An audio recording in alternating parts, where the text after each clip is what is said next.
Hello, hello. Alors moi c'est Nabil les amis, donc je pense que vous commencez à me connaître. Tout d'abord merci aux 500 abonnés de la semaine dernière. Euh, Ça fait plaisir, qu'est-ce que vous voulez que je vous dise? Merci beaucoup. Donc on est presque 5000 sur la chaîne. Tout va bien. Donc aujourd'hui on va faire une application sur Power Apps. Donc le scénario c'est dans pas longtemps. En attendant, les amis, l'application, elle promet d'être super, super, super formatrice, puisque on va voir énormément de choses, hein, les formulaires, les timers, énormément d'astuces. Donc, on s'abonne si on ne l'a pas fait, on partage avec notre entourage, on like parce que ça me fait plaisir. Et ben,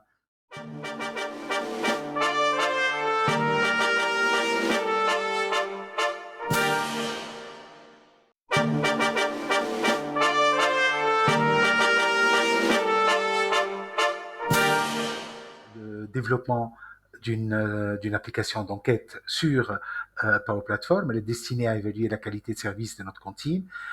Donc, détail du projet. La plateforme, il demande un développement intégral sur Power Platform. Il veut un site SharePoint. Dans le site SharePoint, qu'on va créer, donc on va héberger les données et ça va aussi servir d'interface pour l'application. Il veut, et là aussi, il insiste beaucoup, c'est le contrôle d'accès unique, donc mettre en place un mécanisme pour garantir qu'un participant ne puisse réaliser qu'une seule évaluation et pour assurer l'authenticité de l'utilisateur connecté. Donc, il a à peu près 478 participants. Il veut un système de relance pour ceux qui n'ont pas participé.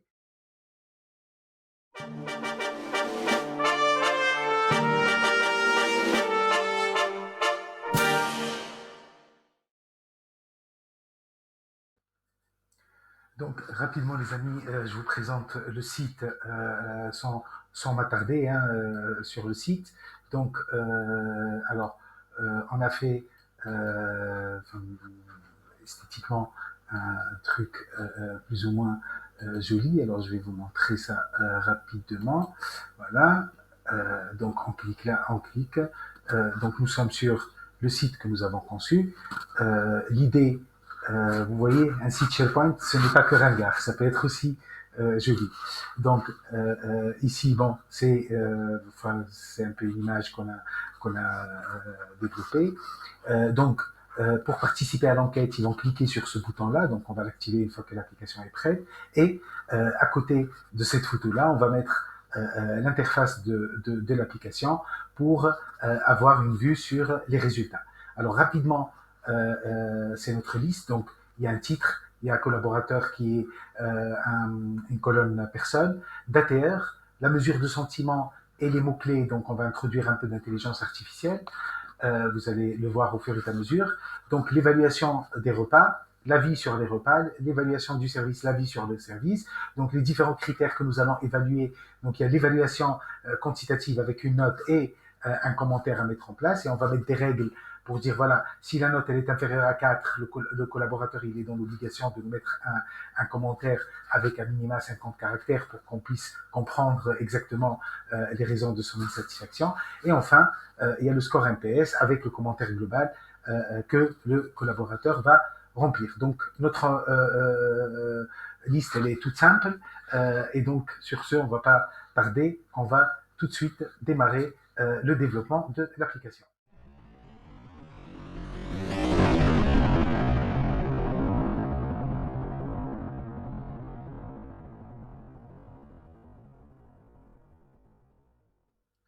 Donc, on va démarrer le paramétrage de l'application. Donc, vous allez voir que bon, le paramétrage, c'est facile, mais c'est très important. Donc, on va cliquer sur, une fois que nous sommes sur le studio de Power Apps, on va cliquer sur Créer. Une fois qu'on a créé, on va partir sur une application vierge, une application vide et une Canva vierge. Donc, application vide, ensuite Canva vierge et on crée. Et là, on va donner un nom à notre application. Donc, on va mettre sondage entier. Une fois qu'on a cliqué sur créer, les amis, on va raccorder l'application au connecteur. Donc, on va utiliser SharePoint pour la liste. On va utiliser Office 365 pour qu'on puisse c'est le connecteur qui va nous permettre de nous assurer que nous sommes bien avec le bon interlocuteur et que, enfin, le bon utilisateur et qu'il n'y a pas eu un problème de connexion et de session. Et trois, on va utiliser Outlook parce que ce sera un moyen aussi qu'on va utiliser pour communiquer un code que l'utilisateur va recevoir et il doit le valider pour qu'il puisse avancer au niveau de l'évaluation. Donc, l'application, donc on est maintenant sur l'interface, on est sur l'interface de studio de création. Donc, on va commencer par les connexions. Donc, les connexions, qu'est-ce qu'on fait? On clique sur données, on ajoute des données et comme vous pouvez voir, sur les données, on a plusieurs familles, j'ai envie de dire, hein, des tables, des modèles d'intelligence artificielle et des connecteurs. Donc, pour le moment, nous allons commencer avec les connecteurs et on va mettre SharePoint pour identifier, ou plutôt pour lier notre liste à notre application. Donc, je sélectionne SharePoint. Ici, donc, il va me donner, soit je lui donne l'URL du site SharePoint, soit il va me donner les sites récents. Donc, nous sommes sur le suivi des enquêtes. Donc, je le trouve dans les sites récents. Et si je ne le trouve pas, c'est très simple. On va faire copier l'URL et on le colle dans la partie dédiée. Donc, je choisis ma liste qui est résultat enquête de satisfaction et je fais ma liaison. Deuxième liaison, donc, c'est Office 365 Users, c'est-à-dire les utilisateurs Office 365.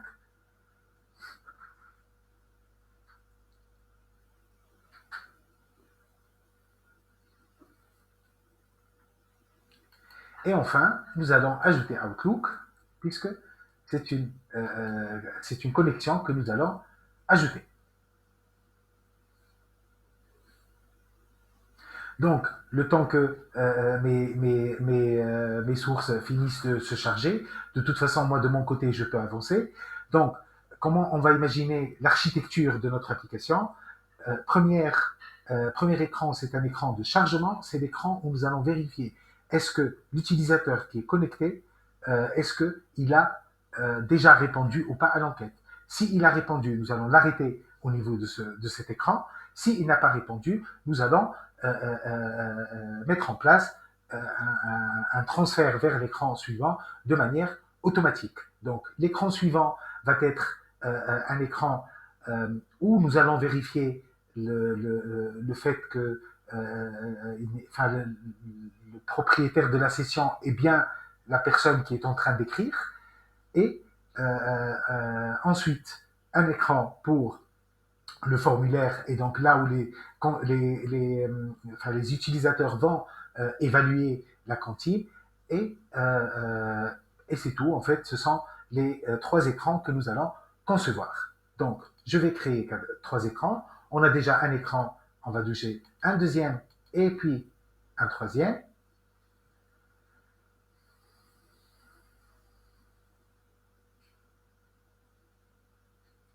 Donc, deuxième. Moi, la cantine, ça me donne faim, en fait. Enfin, j'ai faim. Et la troisième, donc, le premier écran, donc, on va le renommer écran de chargement.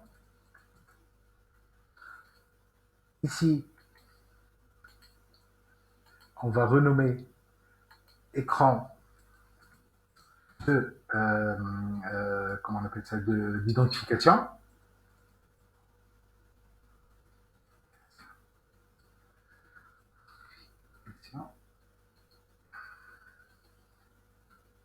Voilà. Et le dernier écran, c'est un écran, l'écran formulaire.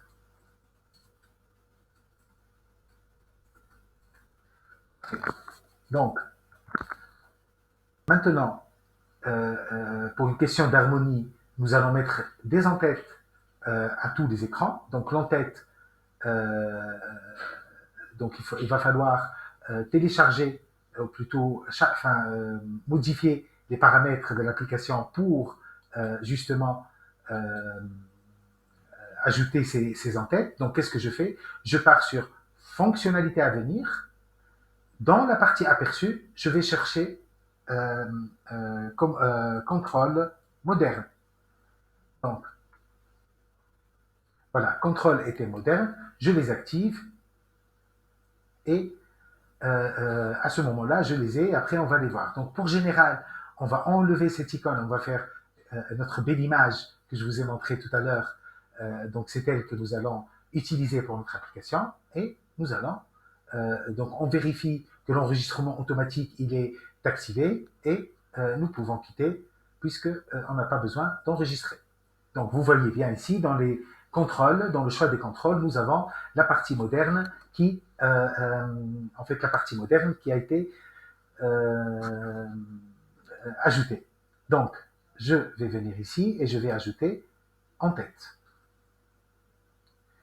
Alors, l'entête, moi je trouve que c'est un super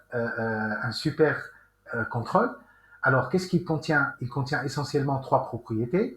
La première propriété, c'est image du profil. C'est-à-dire, si moi j'ai une image dans mon profil, ben, je vais avoir l'image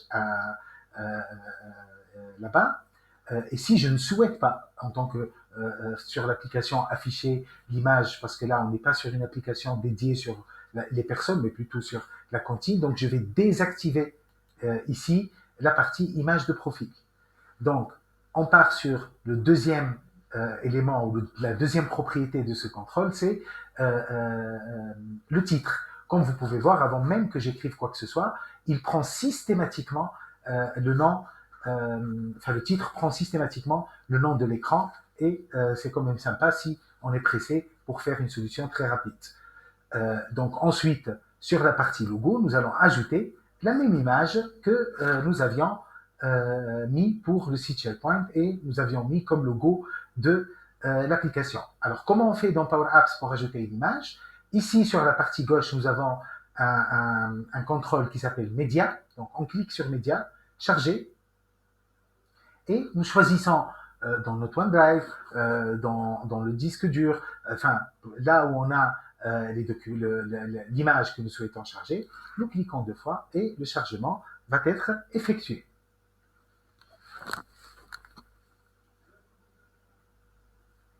Donc, je reviens ici sur la partie logo et je vais trouver mon image qui a été chargée et je vais cliquer dessus.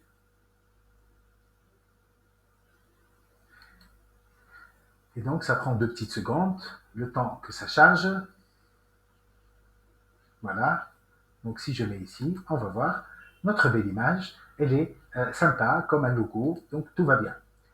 Ensuite, comment je peux changer cette couleur? Donc, imaginons que le client souhaite avoir du vert ou bien du bleu-gris, etc. Donc, on a les thèmes de Microsoft, donc qui sont à notre disposition. Moi, je vais partir pour du vert, sur cette application. Très bien. Donc, le changement des thèmes, il se fait par là et on prend le thème qui nous convient. Donc, là, on a un joli écran. Donc, on a dit, cet écran-là, c'est un écran de chargement où nous allons vérifier est-ce que l'utilisateur a déjà répondu ou pas à l'enquête. Donc, qui dit un écran de chargement dit un spinner, c'est-à-dire quelque chose qui montre quand même à l'utilisateur que quelque chose est en train de se passer. Donc, ça s'appelle un spinner, c'est un contrôle que nous allons, première des choses, ajouter au niveau de notre écran. Donc, j'ajoute un spinner.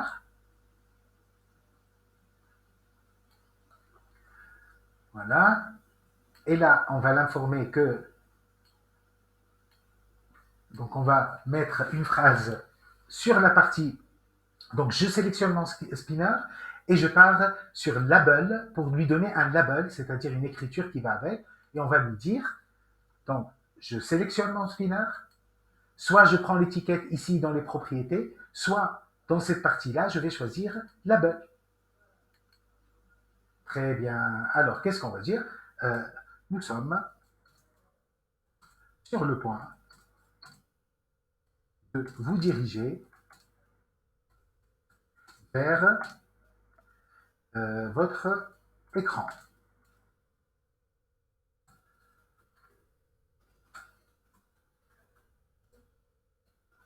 Hop. Donc, moi, je trouve que l'écriture comme ça à côté, c'est pas joli. Je préfère que l'écriture soit en bas. Qu'est-ce qu'on a? Nous avons dans la partie position de l'étiquette, on a plusieurs choix. Donc, soit before, c'est-à-dire on voit l'écriture avant le spinner, soit after, c'est comme ce qu'on avait, ou bien above, ou bien below. Moi, sincèrement, celui que je préfère, c'est le below. Et d'ailleurs, c'est celui que je vais mettre au niveau de cette application. Donc, je vais centrer mon spinner. Mais bon, un spinner, il fait que tourner, hein. Enfin, il n'a pas d'autres propriétés que tourner. Il ne va pas trouver une solution, il ne va pas faire de vérification. Donc, il faut qu'on mette en place quelque chose pour vérifier. Alors, qu'est-ce qu'on va faire? On va mettre en place un timer, c'est-à-dire un minuteur qui se déclenche automatiquement. Dès que nous sommes sur l'écran, il va se déclencher le timer pour vérifier et décider de ce qui va se passer. Donc, on va faire insérer et on n'a pas de timer dans les contrôles modernes, donc il faut qu'on parte sur les contrôles classiques et on met minuteur. Voilà. Alors, on ne s'inquiète pas puisqu'on va le mettre en invisible. C'est un contrôle qui agit en invisible, ce qui est bien. La première des choses, on va s'occuper de lui. Hein. On va activer le démarrage automatique. On va activer le répéter. Et en fait, moi, qu'est-ce que je souhaite qu'il fasse? Je souhaite quand il se déclenche, c'est-à-dire lors du déclenchement, il va vérifier si il y a un élément euh, dans la liste suivi des enquêtes avec le nom du collaborateur égal au nom de l'utilisateur. C'est la vérification dont j'ai besoin. Et je vais lui dire, à la fin de ton exécution, c'est-à-dire quand ton minuterie va s'arrêter, à ce moment-là, on va avoir une condition. Si ça existe, ça va nous ramener vers un autre écran. Sinon, il va faire une notification et c'est tout. Donc, euh, qu'est-ce qu'on va faire? Pour moi, 2 secondes sont largement suffisants pour faire le fameux lookup qu'on va aborder tout de suite. Donc, sachez que dans Minuteur, la durée est exprimée en millisecondes. Donc, si je veux 60 secondes, je dois faire 60 000. Si je veux 3 heures, je fais 3 fois 60, ça fait 180, fois 60 pour trouver toujours en secondes. Donc, nous, on va faire 2 secondes. En gros, juste pour qu'on comprenne, quand on met la durée à 2 secondes, comme vous pouvez voir, il fait 2 secondes, il revient, il fait 2 secondes, il revient, etc. Sachant que dans ce cas de figure, on n'a pas besoin du repeat puisque nous prenons une première décision quand le minuteur se déclenche et on prend une deuxième position qui est une deuxième décision qui est définitive, c'est lors de quand le timer s'arrête. Donc, première priorité du timer, propriété, excusez-moi, du timer, c'est le démarrage automatique. On n'oublie pas, AutoStart, il doit être en trou si on veut l'utiliser dans un contexte qui ressemble à celui-là. Repeat, ce n'est pas nécessaire, ça dépend du scénario. Ensuite, la durée, donc il faut faire attention parce que de facto, il est mis à 60 secondes, 1 minute, et croyez-moi, un écran de chargement à 1 minute, c'est trop lent. Et donc, 2 secondes, c'est déjà beaucoup, mais bon. Et maintenant, on va aller dans les propriétés avancées et on va aller à On Time Start. On Time Start, si on traduit littéralement de l'anglais au français, et d'ailleurs même pas littéralement, mais si on traduit tout court, c'est quand le temps commence ou bien quand le timer démarre son activité. Donc, qu'est-ce qu'on a dit tout à l'heure? Quand il démarre son activité, nous devons aller chercher l'élément, s'il y a un élément avec en équivalence entre la liste et nous-mêmes, c'est le nom et prénom. Et donc, c'est ce qu'on appelle, vous savez tous, c'est le display name. Alors, donc, qu'est-ce qu'il va faire? Il va faire lookup et résultat enquête de satisfaction. Et il va faire collaborateur point display name égale. Comment je vais identifier sans aucune crainte le profil de la personne censée être elle-même, hein. C'est-à-dire, c'est pas mon ami qui s'est connecté sur ma position, hein. Donc vraiment, c'est la position, c'est qui est en train de manipuler cette session.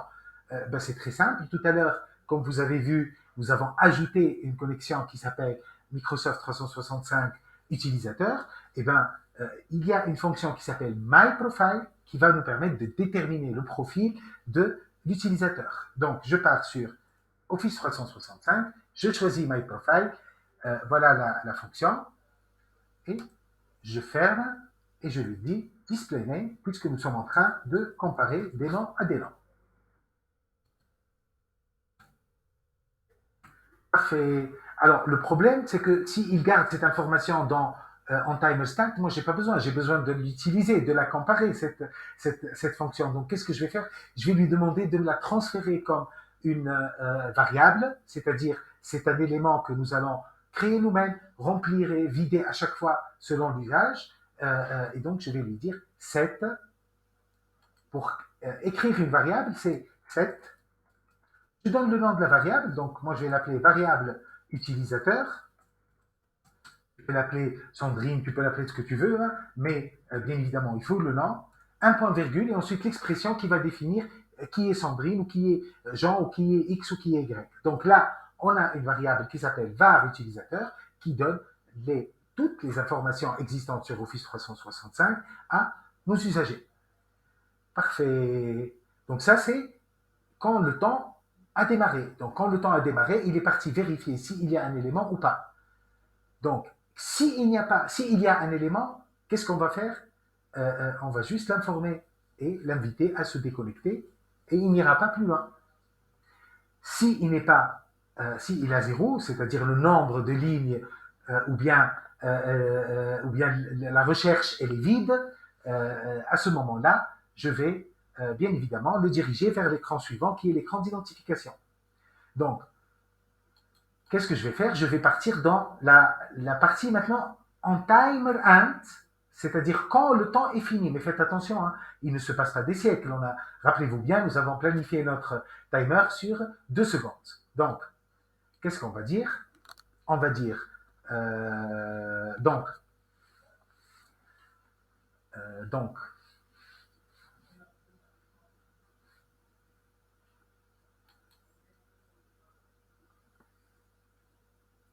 alors, c'est pas var utilisateur quand même, ça. Le nom, j'aime pas. On va faire var élément. Élément. Ok, maintenant, dans le time 1, c'est-à-dire quand les 2 minutes sont achevées, qu'est-ce qu'il fait? Eh bien, à ce moment-là, nous allons avoir une action conditionnée. Donc, conditionnée par quoi? Conditionnée par est-ce que var élément, il est vide ou bien il est plein. Donc, qu'est-ce qu'on va lui dire? If var élément, notre variable. Elle est vide. Comment on fait elle est vide dans Power Apps? Eh bien, c'est la fonction isBlank. Donc, si var élément, il est blanc, qu'est-ce qu'il va faire? Il va nous faire un navigate, la fonction qui nous permet de naviguer vers un autre, comment ça s'appelle, vers un autre écran, et on va mettre navigate, et l'écran cible, ça va être écran d'identification. Sinon, ben on va faire quoi sinon? Ben on va pas se disputer quand même, mais on va quand même notifier. Hein? Notify. Alors, merci pour votre participation.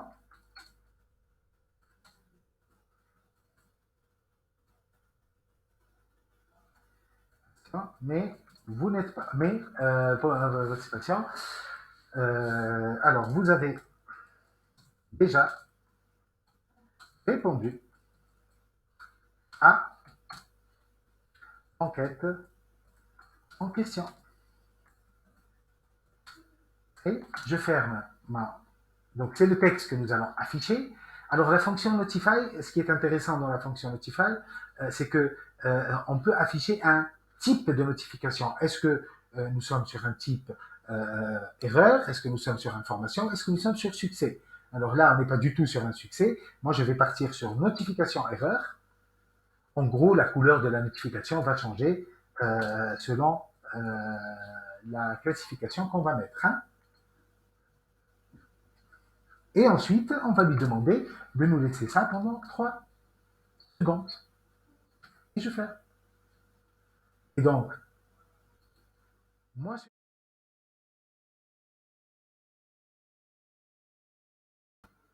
et donc, les amis, maintenant, c'est le moment du test. Donc, on est sur l'écran chargement.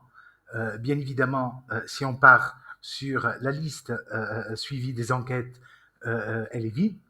Donc, il n'y a pas d'élément qui me correspond, ce qui veut dire que, selon la formule que nous avons mis en place, l'application est censée me renvoyer maintenant vers l'écran d'identification au bout de 2 secondes. Donc, nous allons tester cela immédiatement. Donc, je mets play sur mon application et comme vous pouvez voir, j'ai été dirigé directement vers l'écran identification. Donc, il est clair que la fonction a super bien marché. Donc, maintenant, nous allons partir sur le suivi des enquêtes et je vais ajouter une ligne qui représente, avec mon profil, afin que je puisse vérifier que la deuxième partie de la condition fonctionne convenablement. Donc, je mets mon compte et j'enregistre. Hop, j'enregistre. Alors, je vais ajouter quand même une petite date et heure. Non, on va laisser. Donc, j'accède. Je vais revenir. Donc, je vais quand même mettre à jour la liste pour être sûr qu'il prend en charge. C'est parfait. Donc, je vais revenir sur l'écran de chargement et je vais activer mon écran. Et donc, comme vous pouvez voir, il me laisse sur l'écran chargement et il m'a affiché le message d'erreur ici. Donc, je vais remettre mon écran pour vous montrer. Hop, et là, il me dit « Merci pour votre participation, vous avez déjà répondu à cette enquête. » Et donc, il va me laisser sur cet écran et je n'ai aucune possibilité d'aller vers l'écran d'identification ou l'écran l'écran du formulaire. Et donc, je réponds à la condition du client qui dit qu'il veut un système solide pour ne pas avoir deux réponses, plus d'une réponse par participant. Ben, les amis, c'est la première partie de l'application. Si vous ne vous êtes toujours pas abonné, c'est le moment ou jamais. Il y a encore une deuxième partie pour finir cette belle application. Sachez que dans la description de cette vidéo, vous allez avoir le PDF contenant toutes les formules que nous avons vues dans ce développement-là. Sur la deuxième vidéo, vous allez avoir le lien qui va vous permettre d'avoir le code source de cette application. Ben, je vous dis, on s'abonne, on partage avec nos collègues ou nos proches pour qu'ils puissent bénéficier du contenu et vous likez parce que ça me fait plaisir. Je vous souhaite la plus belle des soirées et je vous dis à tout à l'heure. Moi, je vais encore travailler ce soir pour essayer de vous livrer la deuxième vidéo.